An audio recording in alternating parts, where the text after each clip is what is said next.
Hello everyone, I am back once again. In this video, we are going to showcase week 7 of the PAC League, which is the final week of the season. Unlike Sword and Shield where the season consisted of 11 weeks, this season is going to actually consist of 7 weeks, which was what I was anticipating before, but it only became a reality this season, which is kind of interesting. But anyway, my opponent for this match is going to be Champion Braden and the James River Jolteons. This guy is a particularly interesting case because this guy is currently undefeated.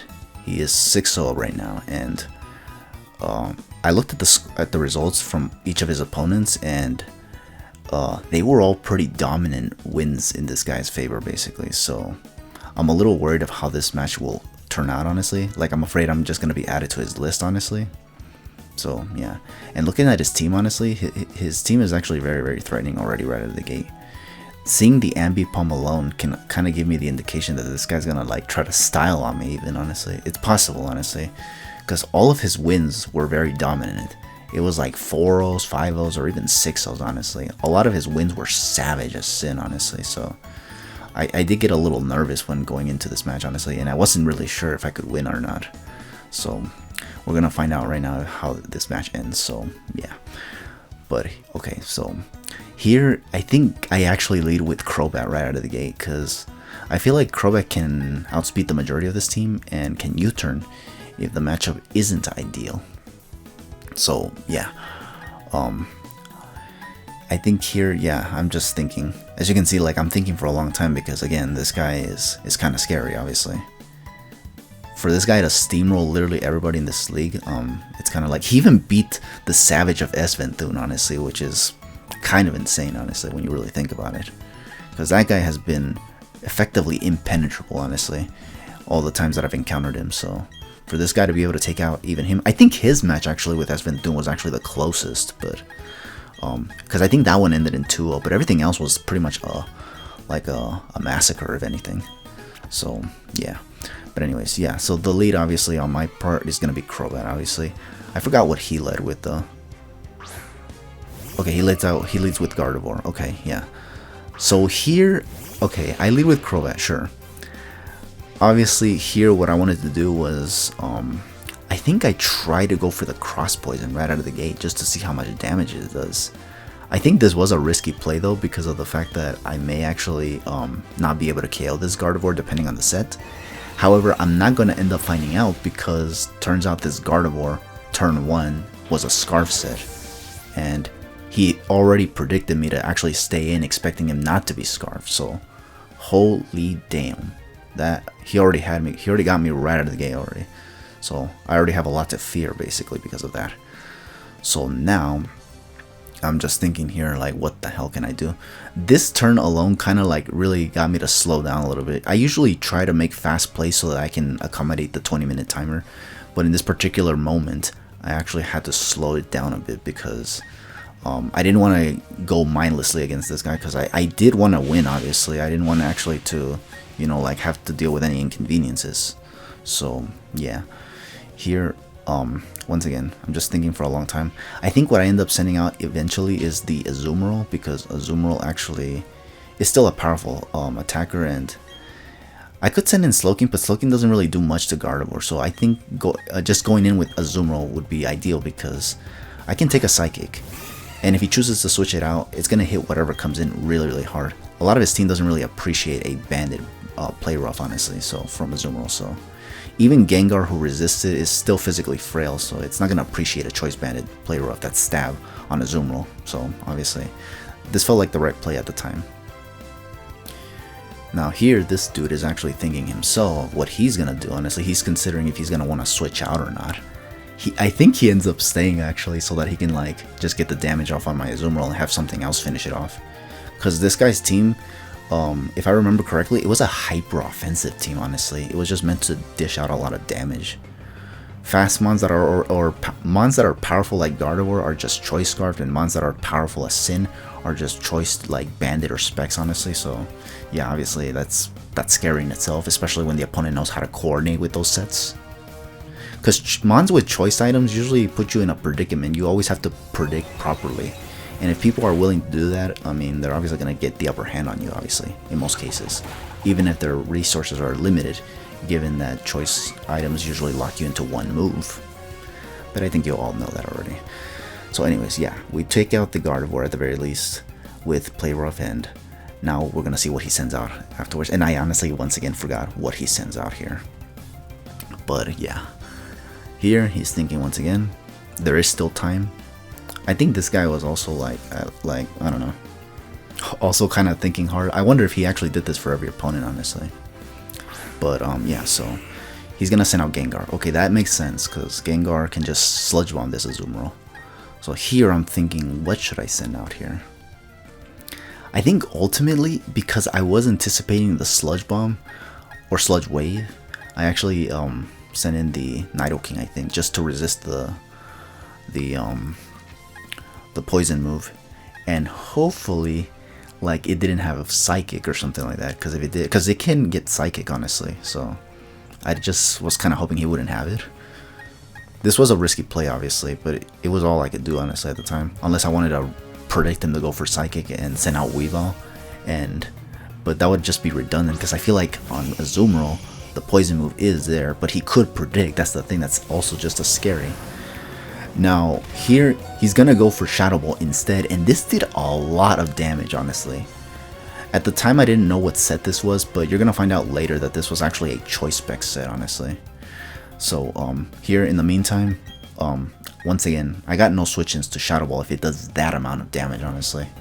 So I think I just decided to stay in and just go for the Earth Power and just hope for the best. And if he kills me, then he just takes me out, obviously. So there's nothing much I can do there.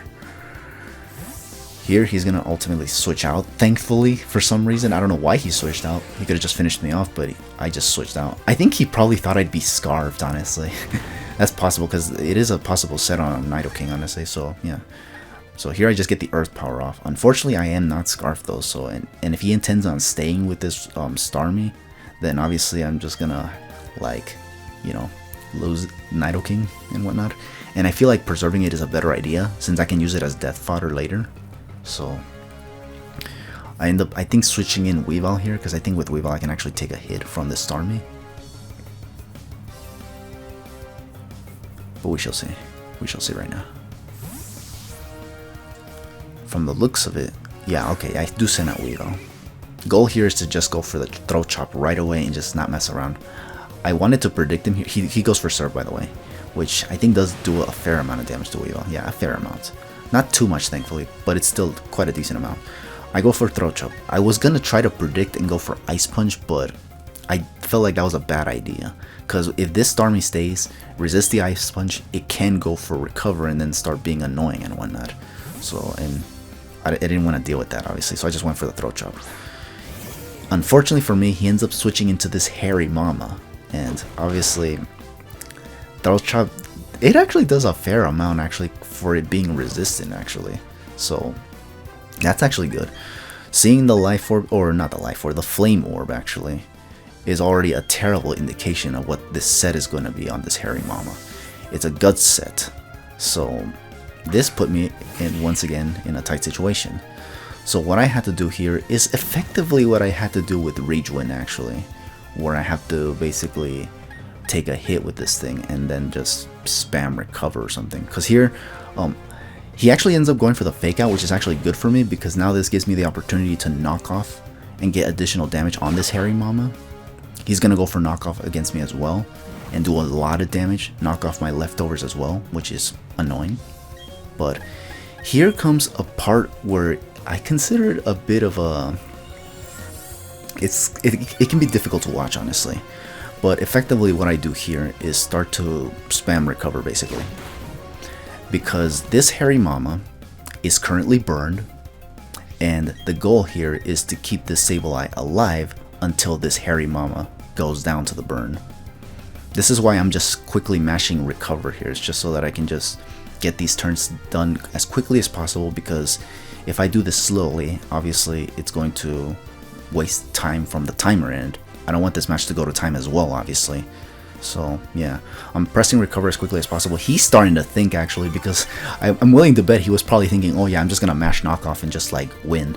but I was just like, no. I need to keep this Sableye alive. I also did slow it down in some areas, particularly because I feel like if I mash recover so quickly and almost mindlessly, there's a very good chance that because of the fast pacing of the turns taking place, that he could eventually get a critical hit. So I honestly didn't want to deal with that. So I did slow down in some areas, but not unreasonably long periods of time and whatnot. So yeah. He's still going for knockoff, so obviously I have to keep spamming recover until this hairy mama goes down, because obviously if I do anything else, I'm just gonna either lose a mon or take unnecessary damage while also getting my item knocked off from a different Pokemon. So obviously I couldn't switch out here. I have to keep going for recovers. This guy himself is actually starting to think a lot more here though, which is kind of interesting because I already know what my game plan is here. Is just recover until this hairy mama goes down, and I'm wondering if he knows that himself already. I think he's trying to consider whether or not he may want to switch out or something just to end this this nightmare basically, because any situation where recover spam is a thing is pretty obnoxious. Honestly, I've already said this myself in my match against Regewind, that this strategy is pretty obnoxious, honestly. Like, even I don't like it, but I know that this is the play I have to make. And I'm mashing recover as fast as I can so that this match isn't deemed as intentional stalling basically, because that's not the intention here. The intention is to make sure that hairy mama goes down. Only a few more turns before this thing finally goes down. But god, this was just tedious, honestly. This man wouldn't budge, honestly. He would just incessantly go for knockoff. And it was just, for me, him just going for knockout all the time was just pretty obnoxious. I was actually hoping he'd switch out, but he never does, so. Yeah, this was just very, very difficult for me to stomach at the time. Just going for recovers. There's times where he keeps putting me in the red, and there's times where he just puts me at orange, I think it was. I don't know. Or, yeah, the orange, not red. But yeah, finally, hairy mama goes down. This annoying ass mon that was just going for knockout every time and was doing a lot of damage because of the guts ability finally went down. Doing this is actually very good for me, because this Sableye is actually going to come in handy later, and you're about to find out in a bit right now. So he sends out Gengar, which makes a lot of sense because given the amount of damage he did to my Nidoking earlier, tells me that this Sableye is not going to survive this, but I do need Sableye for later. So because of that, what I end up doing here is actually switching in Nidoking, because Nidoking is useless now. What he has left on his team is effectively going to outspeed me anyways, especially since this Nidoking is not even scarfed. So this Nidoking, preserving it for death fodder later, in this case now, came in real handy actually. So yeah. I was considering other options, but obviously it was the Nidoking I had to sack here. I think the reason why I was trying to maybe have a chance at preserving the Nidoking was so that it can dish out damage to whatever he had. But I realized later that a lot of what this guy has on his team right now isn't going to it's not gonna be possible for Nidoking to outspeed basically. This thing was doomed by the time Gardevoir was out of the picture basically, since I was literally the only mon he could outspeed. Oh, and the hairy mama, but hairy mama's also gone, so don't have to worry about that. So Nidoking was really the most disposable at this point after further reflection. So here I'm just considering what I want to say now. I decided to go into Weavile because like I said before, this thing was like, I feel like it had to be choice, but I was kind of wondering if he went for Shadow Ball and it's choice scarfed, then I should be able to resist a Shadow Ball and just take this out with a Throat Chop, right? I think here what he ends up doing is actually preserving this Gengar and sacking the Starmie, because Starmie right now is actually unnecessary for his team. He doesn't really need it, honestly. So, yeah. Once again, he himself is taking time thinking about his play here. I think there is still ample time for him to, think for his plays and whatnot. But he takes a little bit too long at times, in my opinion, honestly. Like, sometimes the plays are very, very obvious. Like, he just needs to simply switch out or stay in, honestly, in this situation. But I guess he's also doing what I was doing and just thinking, like, which one does he want to sack as well. And I think he also realized that Starmie was the one to go. So thankfully this Starmie's out of the way, so another mon that isn't too too fast and, you know, is gonna give me problems later, because I think the rest of my team is actually pretty slow. Also, getting rid of Starmie I think helps with my Slowking as well. Like, I don't have to deal with Starmie with Slowking, because I think Slowking could come in handy right now, given the amount of mons that I have left right now. Now here, he's going to go into Electivire, which here, I was afraid of this thing being Choice Scarf, I will be honest. But I had to basically risk it and actually stay in to see if it actually was or not. And if it was, I needed to see what move he would lock himself into. So basically I end up doing just that. I stay in, go for the Ice Punch, and like hope for a freeze possibly. Either that or I went for Throat Chop probably. Yeah, no, I think I went for Throat Chop, yeah. I think I cared more about getting the damage than hoping for a chance to freeze. This puts him at red, which is actually really good. So that means anything else that I have on my team could possibly finish it off. But unfortunately my Weavile is going to go down, and this is kind of bad because his Gengar's still alive unfortunately. But I do have a tiny little trick up my sleeve here actually. So I'm going to go into Sableye right here.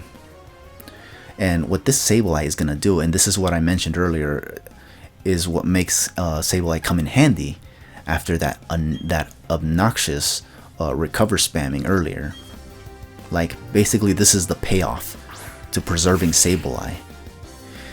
And it's going to be that with this, I'm going to get the Will-O-Wisp off because, you know, Sableye has Prankster, and obviously Will-O-Wisp is a priority move because of it. I just have to hope it doesn't miss, which thankfully it does not. Because if it missed, then I think right here I lost this match. So, in this particular moment.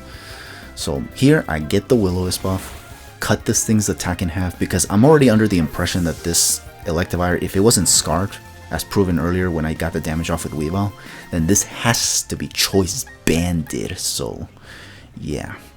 Obviously, getting that Will-O-Wisp off is actually pretty good for me.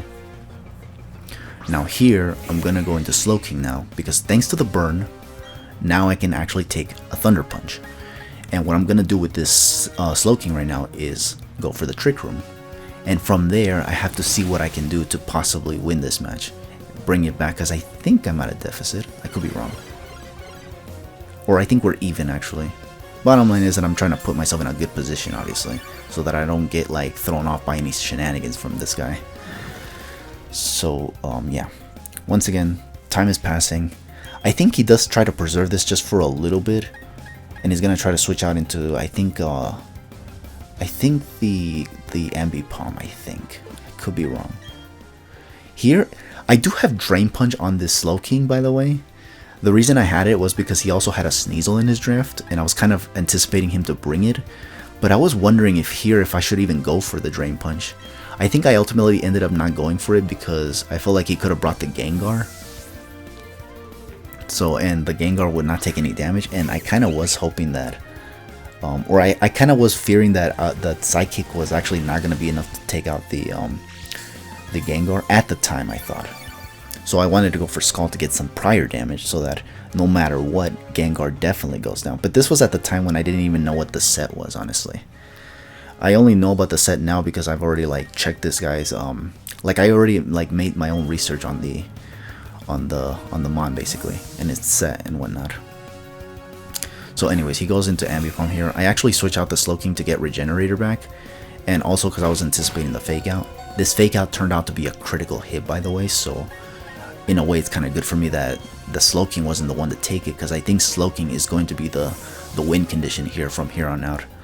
So yeah, here he's going to switch out the Ambipom again. He's going to sack Electivire. I just go for the Aqua Jet, so just to, you know, get damage on anything, even the Gengar if that comes out. I think what he's going to end up doing here though is just going into Ambipom though. Yeah, he's going to send out the Ambipom, which I can only assume is going to go for another Fake Out just to finish me off, obviously.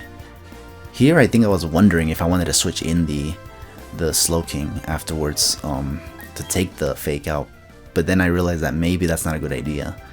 Because, I don't know, maybe he'd have like a physical stab move, like, I don't know. I don't know if Last Resort even works here, honestly, anymore, but that's kind of what I went for. So anyways, he does go for the Fake Out, takes out my Azumarill. Now, here's a very, very interesting part of the match, and this was something that I honestly wasn't expecting, honestly, from this dude, honestly. I go into Slowking. Obviously, I'm in good HP. He already went for Fake Out. So, the only thing I have left to do here is just go for the Trick Room and possibly win, right? Well, here, as you can see, nothing is happening. And earlier, it said that this match only has 3 minutes left. So, what could this mean? Well, I went for Trick Room, obviously, so Slowking is going to be faster for the next 2 turns at the very least. And within those 2 turns, the plan is to take out this Ambipom and to take out the Gengar, which at the time I wasn't certain I was actually able to take out because it was at full HP, and I at the time wasn't sure that it was actually Focus Sash or not. If it was Focus Sash, then I would have lost regardless. But seeing how he resorted to basically do nothing here tells me that, yeah, it was not sashed, and even if it had some investment in bulk, basically, like in HP or Spadef, given the set that this Gengar consisted of, it wasn't going to be enough to like, withstand a Psychic from my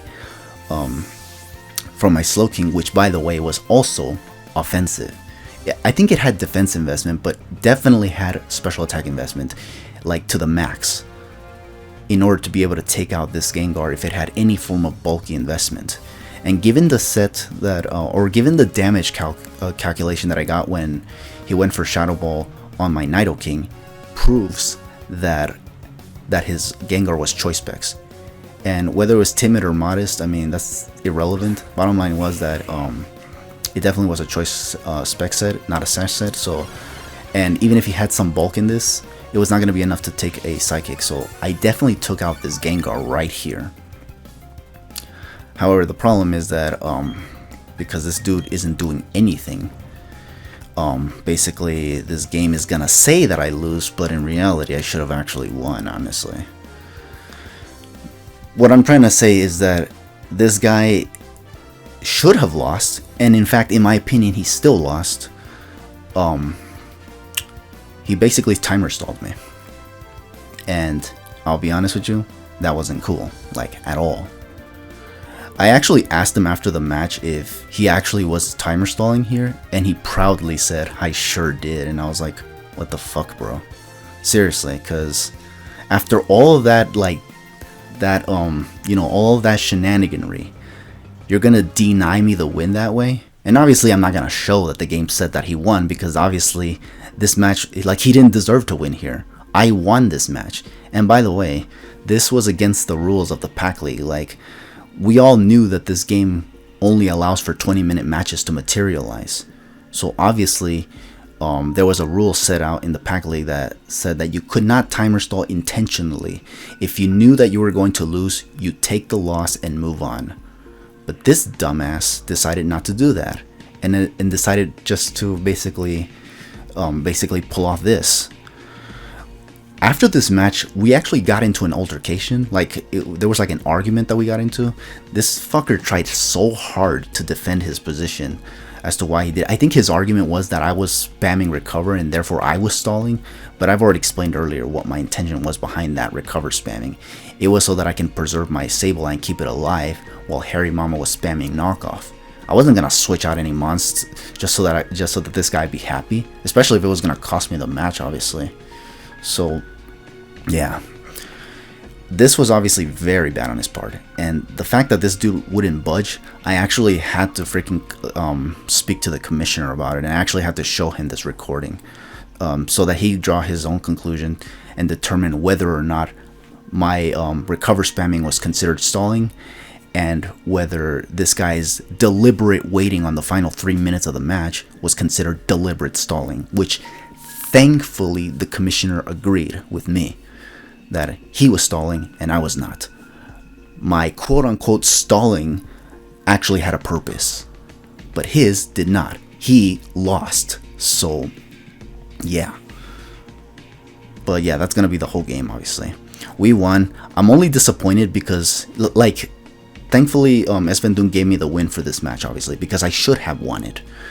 The only thing that I'm bitter at is because this was, like, he gave it to me in a forfeit manner, so basically all the kills that I got in this match and that I could have gotten if this dumbass didn't freaking timer stall me were not going to be accounted for. So that kind of blows. But that he lost, he lost. So therefore his undefeated win streak still gets crashed here in week 7.